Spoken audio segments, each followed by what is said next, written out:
Hello guys, a very good morning to all of you. स्वागत है आप सभी का ऑनलाइन स्टडी एकेडमी में। आज डेट है 14 जुलाई 2021 और आज के डेट के जितने भी इंपॉर्टेंट करंट अफेयर्स हैं वो डिस्कस करेंगे हम इस वीडियो में।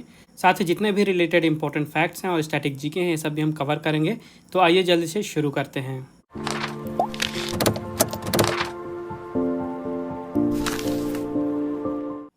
तो आज का पहला क्वेश्चन है, who has represented India at the recently held 21st session of India Italy JCEC।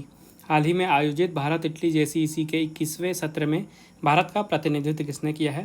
तभी हाल ही में भारत और इटली के बीच में जो JCEC है यानी कि joint commission for economic cooperation, इसका 21वां सेशन हुआ था, जहाँ पे भारत को रिप्रेजेंट किया पीयूष गोयल जी ने। याद रखेगा, पीयूष गोयल जी ने रिप्रेजेंट किया यहाँ पे भारत को। और ये जो मीटिंग हुई थी इसको को चेयर किया गया है पीयूष गोयल जी के द्वारा, जो कि यूनियन मिनिस्टर हैं भारत में कॉमर्स एंड इंडस्ट्री के। और इसके साथ ही इटली के जो इंटरनेशनल कोऑपरेशन के और फॉरेन अफेयर्स के मिनिस्टर हैं लुइगी डी मेयो के द्वारा। और जो मीटिंग है इसको दोनों देशों के बीच में इकोनॉमी के क्षेत्र में कोऑपरेशन यानी सहयोग में बढ़ावा देने के लिए ऑर्गेनाइज कराया गया था। इटली की कैपिटल है रोम, प्राइम मिनिस्टर है मारियो द्रागी और करेंसी है इटालियन लीरा। अगला क्वेश्चन है, which Indian state has drafted bill proposing two child policy. किस भारतीय राज्य ने दो बाल नीति का प्रस्ताव करने वाले विधेयक का मसौदा तैयार किया है। तो अभी हाल ही में उत्तर प्रदेश सरकार ने एक बिल को ड्राफ्ट किया है जिसमें टू चाइल्ड पॉलिसी यानी कि दो बाल नीति पे बात कही गई है। तो क्या है ये दो बाल नीति। तो उत्तर प्रदेश सरकार जो है, वहाँ की जनसंख्या आप सभी को पता है उत्तर प्रदेश में काफ़ी ज़्यादा है। तो उनका टारगेट है कि 2050, ठीक है, 2050 तक जो उत्तर प्रदेश की जनसंख्या है इसको 2.1% की जो ग्रोथ रेट है यहाँ तक कम करना।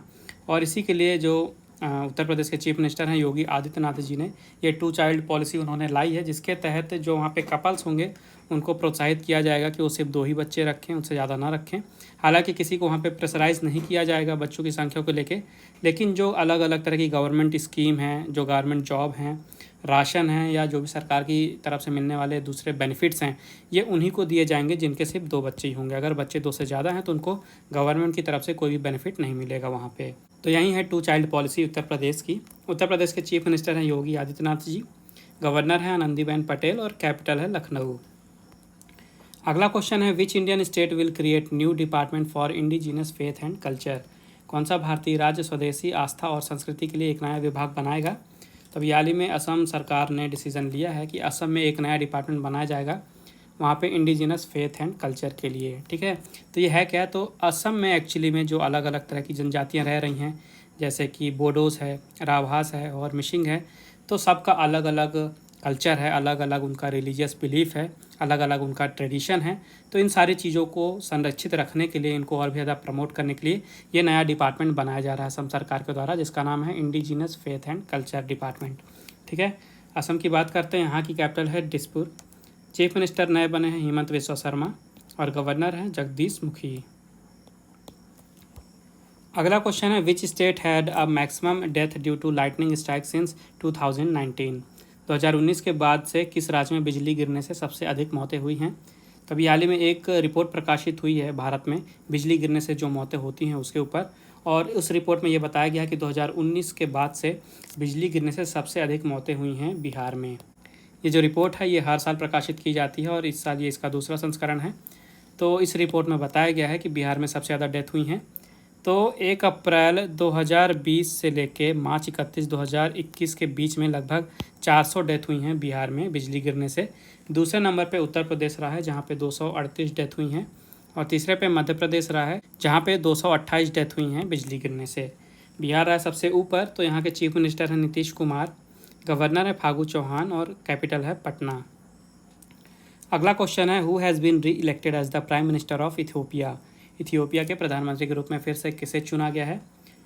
तो अबी अहमद ये पहले प्रधानमंत्री थे इथियोपिया के। अभी हाल ही में इनकी पार्टी को वहाँ पे हुए इलेक्शन में जीत मिली है, तो फिर से इन्हें दूसरे 5 साल के कार्यकाल के लिए प्राइम मिनिस्टर चुन लिया गया है इथियोपिया के। याद रखेगा, अबी अहमद, ठीक है। इथियोपिया की कैपिटल है अदिस अबाबा, करेंसी है इथियोपियन बीर और प्राइम मिनिस्टर फिर से बन गए हैं अबी अहमद। अगला क्वेश्चन है, who has been appointed as the new prime minister of Nepal. Nepal के नए प्रधानमंत्री के रूप में किसे नियुक्त किया गया है। तो अभी हाल ही में नेपाल के सुप्रीम कोर्ट ने ऑर्डर दिया है वहाँ के प्रेसिडेंट विद्या देवी भंडारी जी को कि वो शेर बहादुर देउबा, ठीक है, शेर बहादुर देउबा को नेपाल का नया प्राइम मिनिस्टर नियुक्त करें। तो याद रखिएगा, नेपाल के नए प्राइम मिनिस्टर अपॉइंट किए गए हैं शेर बहादुर देउबा। किसके द्वारा अपॉइंट किए गए हैं? नेपाल की प्रेसिडेंट विद्या देवी भंडारी जी के द्वारा। नेपाल की कैपिटल है काठमांडू, करेंसी है नेपालीज रुपी, प्रेसिडेंट है विद्या देवी भंडारी और प्राइम मिनिस्टर बन गए हैं शेर बहादुर देउबा। अगला क्वेश्चन है, in which university ICCR will set up the Bangabandhu chair. ICCR किस विश्वविद्यालय में बंगबंधु चेयर स्थापित करेगा?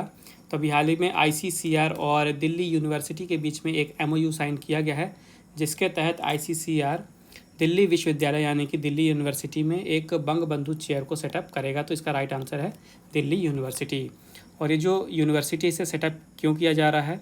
तो भारत और बांग्लादेश के बीच में जो रिलेशन है इसको और भी ज़्यादा आगे बढ़ाने के लिए, साथ ही जो बांग्लादेश में डेवलपमेंट हो रहे हैं उसको और भी ज़्यादा बेहतर से समझने के लिए, बांग्लादेश का जो कल्चर है, वहाँ का जो ट्रेडिशन है, उसको भारत में प्रमोट करने के लिए दिल्ली यूनिवर्सिटी में ये बंगबंधु चेयर सेटअप किया जा रहा है। कहाँ पे?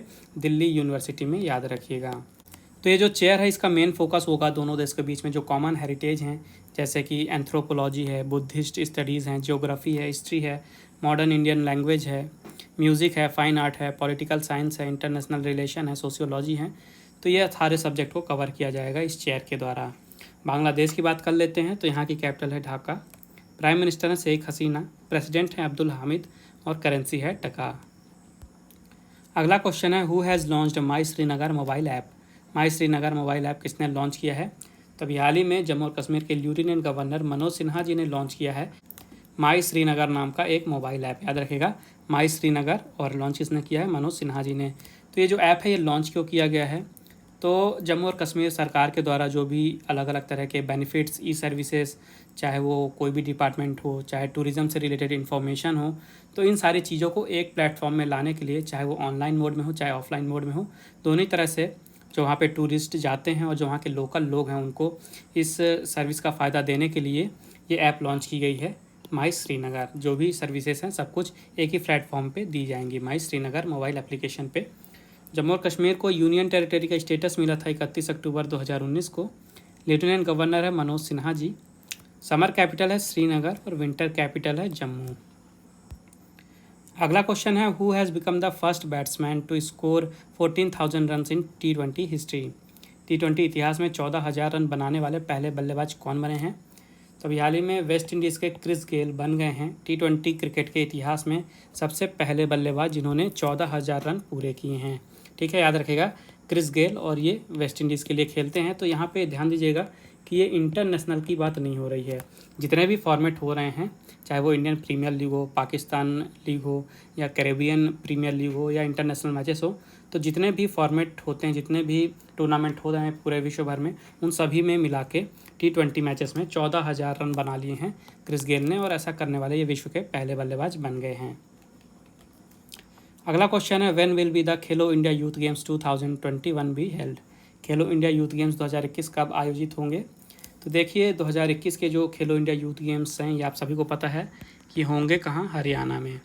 तो पहले ये डिसाइड किया गया था कि इस साल नवंबर में, यानी 2021 के नवंबर में ये गेम्स आयोजित किए जाएंगे हरियाणा में, लेकिन अभी कहा जा रहा है कि इस टाइम पे जो कोविड पैंडेमिक है, इसकी काफ़ी ज़्यादा चांसेस हैं कि तीसरी वेव आएगी इसी टाइम पे, तो इस कारण से इसको पोस्टपोन कर दिया गया है। तो जो नया टाइम डिसाइड किया गया है ये फरवरी 2022। तो याद रखेगा कि 2021 के जो खेलो इंडिया यूथ गेम्स है ये हरियाणा में ही होंगे, लेकिन होंगे फरवरी 2022 में, ये आपको याद रखना है। इसके अलावा जो हरियाणा है यहाँ की कैपिटल है चंडीगढ़, चीफ मिनिस्टर है मनोहर लाल खट्टर और गवर्नर बने हैं बंडारू दत्तात्रेय। अगला क्वेश्चन है, who has release the book Palleku Pattabhishekam authored by Yalamanchili Shivaji. Yalamanchili Shivaji द्वारा लिखित पल्लेकू पट्टाभिषेकम पुस्तक का विमोचन किसने किया है? तो अभी हाल ही में भारत के उपराष्ट्रपति M वेंकैया नायडू जी ने विमोचन किया पुस्तक का नाम है पल्लेकू पट्टाभिषेकम, ये पुस्तक का नाम है, और इस पुस्तक को लिखा है यलामंचिली शिवाजी ने। ठीक है, यलामंचिली शिवाजी हैं, ये पूर्व मेंबर ऑफ पार्लियामेंट रह चुके हैं, आंध्र प्रदेश को इन्होंने रिप्रेजेंट किया था। और ये जो पुस्तक है ये भारत के रूरल और एग्रीकल्चर क्षेत्र पे के ऊपर लिखी गई है, यानी ग्रामीण भारत और वहाँ पे जो खेती होती है उसके बारे में इस पुस्तक में लिखा गया है, और इस पुस्तक का विमोचन किया भारत के उपराष्ट्रपति M वेंकैया नायडू जी ने। अगला क्वेश्चन है, who has authored the book titled the Ramayan of Shri Guru Gobind Singh. The Ramayan of Shri Guru Gobind Singh नामक पुस्तक किसने लिखी है? तो बलजीत कौर तुलसी जी ने लिखी है द रामायण ऑफ श्री गुरु गोविंद सिंह। ये पुस्तक का नाम है, नाम याद रखिएगा, द रामायण ऑफ श्री गुरु गोविंद सिंह, और ऑथर का नाम याद रखिएगा बलजीत कौर तुलसी जी। और ये बुक न्यूज़ में क्यों है? क्योंकि हाल ही में ये जो बुक है इसकी पहली कॉपी प्राप्त हुई है भारत के प्रधानमंत्री नरेंद्र मोदी जी को, इस कारण से बुक चर्चा में है। तो याद रखिएगा, बलजीत कौर तुलसी जी ने लिखी है पुस्तक, और बलजीत कौर तुलसी जी हैं ये जाने माने लॉयर KTS तुलसी जी हैं, उन्हीं की मदर हैं। और ये जो बुक है ये Indira Gandhi national centre for arts के द्वारा पब्लिश की जाएगी। तो अब समय आज के क्विज़ का। आज के क्विज़ का क्वेश्चन है, Darbar move tradition has been ended recently, it was related to which state और यूनियन टेरिटरी। दरबार मूव परंपरा को हाल ही में समाप्त कर दिया गया है, यह किस राज्य या केंद्र शासित प्रदेश से संबंधित है? तो ये रहे आपके ऑप्शन। मेक श्योर आंसर जरूर दें कमेंट बॉक्स में। उसके अलावा अगर आपको कोई प्रॉब्लम है, कोई डाउट है, आपका कोई सजेशन है, तो आप बिल्कुल मुझे कमेंट बॉक्स में बता सकते हैं। पिछले वीडियो में आपसे पूछा गया था, who has made world record of 46.7 seconds in men's 400 metre hurdles. पुरुषों की 400 मीटर बाधा दौड़ में 46.70 सेकंड का विश्व रिकॉर्ड किसने बनाया है? तो इसका राइट आंसर है कार्स्टेन वारहोम। ठीक है, ये नॉर्वे के हैं, इन्होंने बनाया है अभी 400 मीटर हर्डल्स में वर्ल्ड रिकॉर्ड 46.70 सेकंड्स का।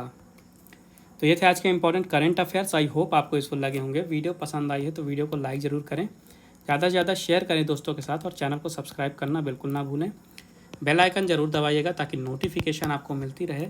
और रिवीजन के लिए अगर आपको PDF फाइल चाहिए तो उसकी लिंक आपको डिस्क्रिप्शन में मिल जाएगी, आप वहां से डाउनलोड कर सकते हैं। और PDF आप हमारे टेलीग्राम चैनल से भी डाउनलोड कर सकते हैं। टेलीग्राम में चैनल में आपको PDF के साथ ही साथ अलग अलग कॉम्पिटिटिव की तैयारी करने के लिए स्टडी मटेरियल, मैगजीन, न्यूज़पेपर वगैरह सब कुछ मिल जाएगा। तो मेक श्योर टेलीग्राम में भी ज़रूर हमें ज्वाइन करें, उसकी लिंक आपको डिस्क्रिप्शन में मिल जाएगी।